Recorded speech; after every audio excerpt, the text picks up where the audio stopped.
Assalamualaikum warahmatullahi wabarakatuh. Teman-teman sekalian, kelas 10 yang saya cintai, saya banggakan, saya sayangi.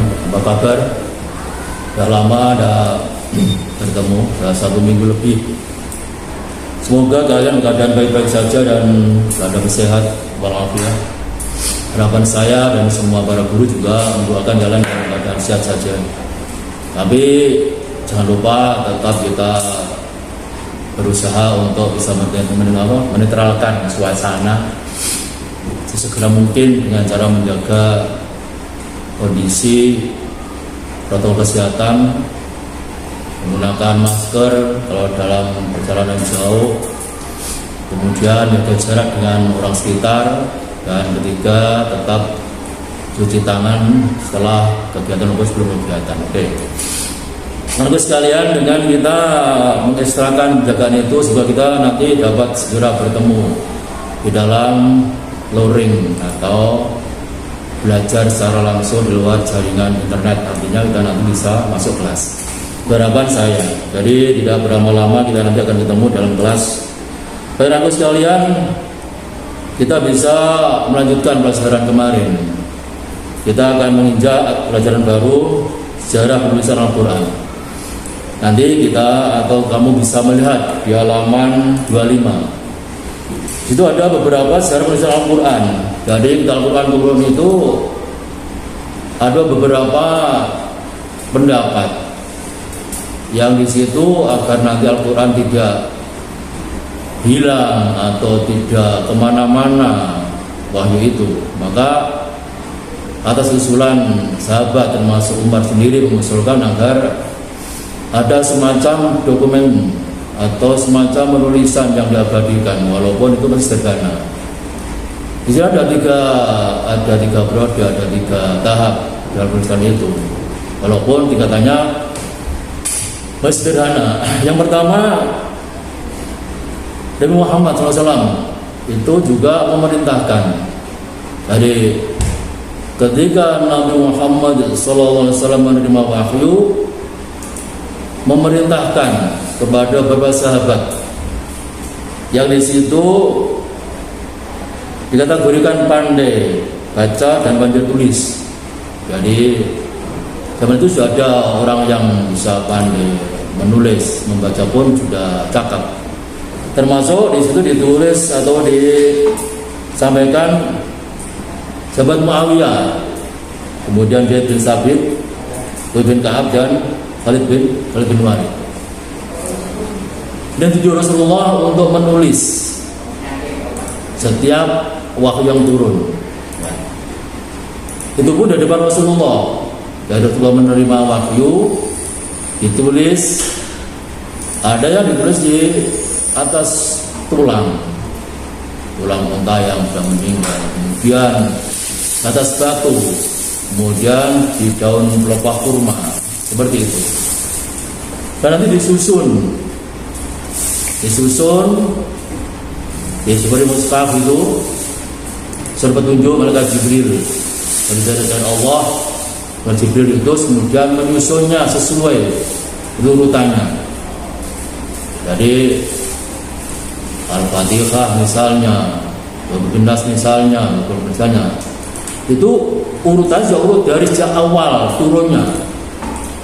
Jadi misalnya turunnya tidak urut bareng waktu itu, tetapi penyusunannya itu melalui komando dari malaikat Jibril itu, sehingga nanti tidak tumpang tindih, baik susunan ayatnya, suratnya, isi materinya, kemudian berbagai kaitan yang lain antara satu dan satu ayat yang lain.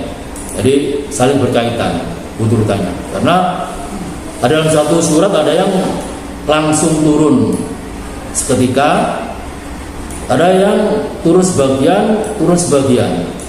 Makanya untuk menghindari supaya satu surat tetap utuh, maka ini setelah ganap satu surat, Allah merintahkan kepada Jibril supaya susunannya tetap disesuaikan dengan keaslian ada di Al-Quran itu. Ya, itu pertama kali. Jadi kamu bisa lihat di di sabda Rasul itu, doa hadhihi surah fil mawdi'i alladhi yadhkuru fihi kada wa kada. Letakkan surat ini pada tempat yang disebutkan di dalamnya ini dan itu. Jadi ini sudah yang kita baca itu, Al-Quran itu sudah sesuai dengan petunjuk aslinya, petunjuk awalnya, petunjuk mutawatirnya. Jadi tidak ada sesuatu yang di lain posisinya, tidak ada. Sudah urut sekali. Ada mulai awalnya, awal surat sampai tengahnya, sampai akhir surat sudah sampai sekarang kamu lihat itu. Oke. Kemudian ada yang memang secara pribadi dari para sahabat Nabi Rasulullah, dari hafalan beliau. Jadi ketika para sahabat itu ada yang menghafalkan, karena memang kecerdasan mereka juga bisa diuji katakan demikian. Jadi sebelum dia menghafal Al-Quran, otomatis sudah diuji Rasulullah. Kecepatan hafalannya, ketepatan hafalannya, pengulangan hafalannya. Jadi walaupun dihafal, tapi nanti kalau diulang jangan-jangan keliru. Ya. Maka ini para sahabat secara pribadi menulis hafal tadi itu juga sudah dites ulang, sudah diuji oleh Rasulullah.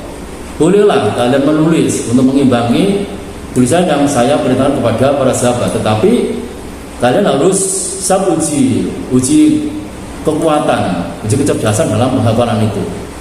Jadi ketika para sahabat ini secara pribadi sudah dinyatakan Rasulullah cerdas dan hafalannya kuat, bobit dan demikian, dia bisa mencatat wahyu yang turun, kemudian nanti dibuka, kemudian disesuaikan dengan apa yang dari Rasulullah tadi. Itu ada sebagian. Jadi di samping sahabat ditunjuk Rasulullah, juga ada sahabat yang memang secara pribadi menghafal kemudian menulis, kemudian nanti disamakan, dikumpulkan jadi satu sesuai yang tadi ditunjukkan oleh Rasulullah.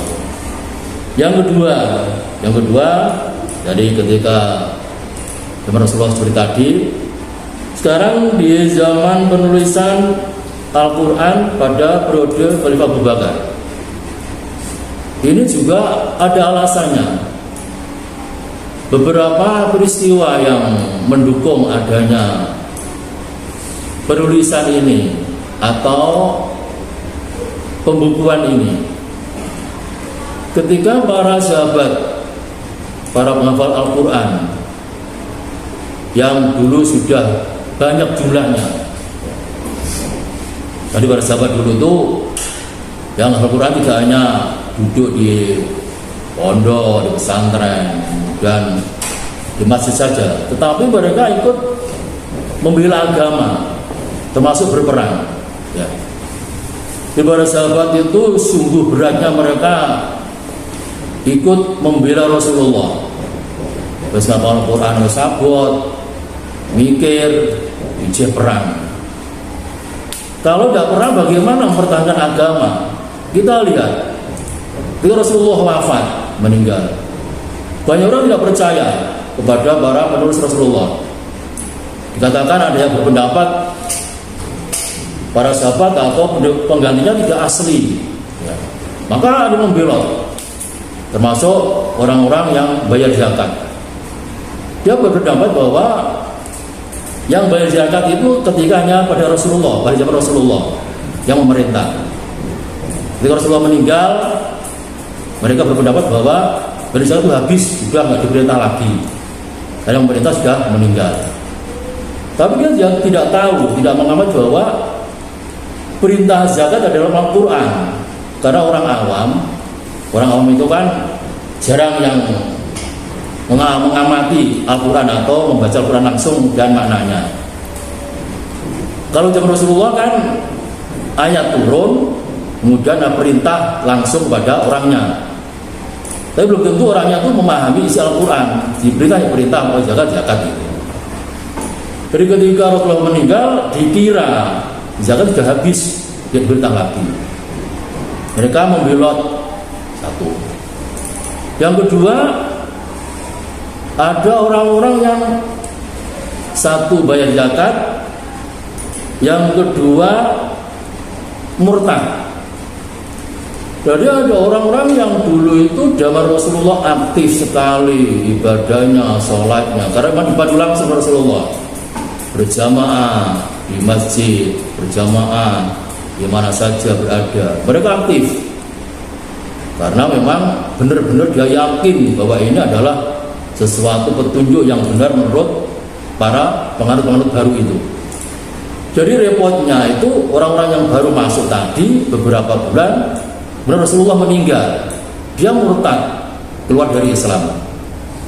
Dikira perintah sholat, dikira agama Islam adalah ketika Rasulullah saja, dan dia tidak mengamati, tidak mendalami, memahami Al-Quran yang tadi diturunkan oleh Allah diwahyukan kepada Rasulullah, bahwa ketika orang masuk Islam harus kafah, tidak hanya insidental, tidak hanya periode pada Rasulullah saja, tidak hanya pada Rasulullah, tetapi dia masuk Islam harus selamanya. Dia belum memahami itu.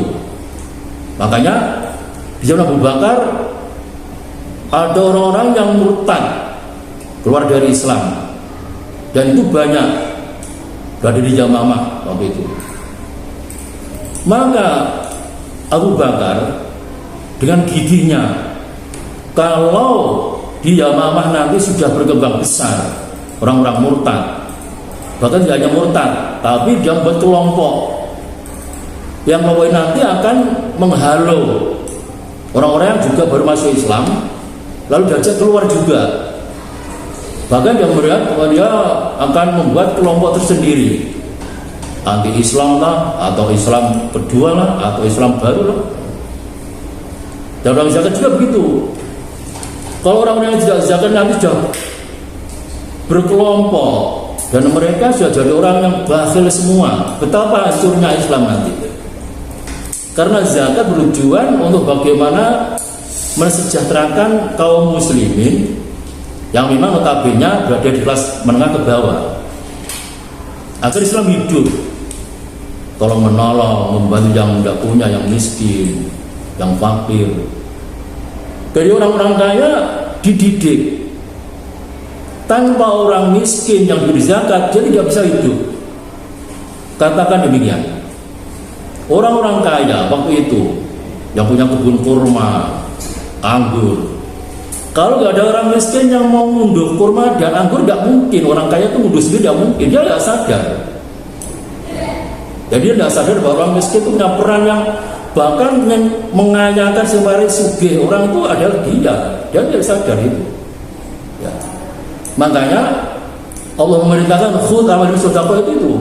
Jadi ambillah sebagian harta mereka untuk sedekah bagi orang-orang yang miskin itu, agar harta mereka itu menjadi suci dan orang-orang miskin pun merasa dihargai dan diindahkan dalam agama itu. Jadi Islam mendidik antara orang kaya dan orang miskin, ada semacam komunikasi, hubungan di antara masalah zakat itu. Ya. Makanya Abu Bakar ketika ada orang yang sudah mulai timbul kebakhilannya, mulai medit dan zakat, diperangi langsung, bukannya dielokkan, karena jumlahnya banyak, namanya perang Yamamah. Jadi zaman Abu Bakar ada perang namanya perang Yamamah, yaitu perang yang memerangi orang yang tidak mau zakat dan orang-orang yang keluar dari Islam atau murtad. Oke anak-anak sekalian, dari waktu sudah cukup untuk pertemuan kali ini. Semoga bermanfaatnya. Nanti kita sebelum kembali di pertemuan berikutnya. Saya akhiri. Assalamualaikum warahmatullahi wabarakatuh.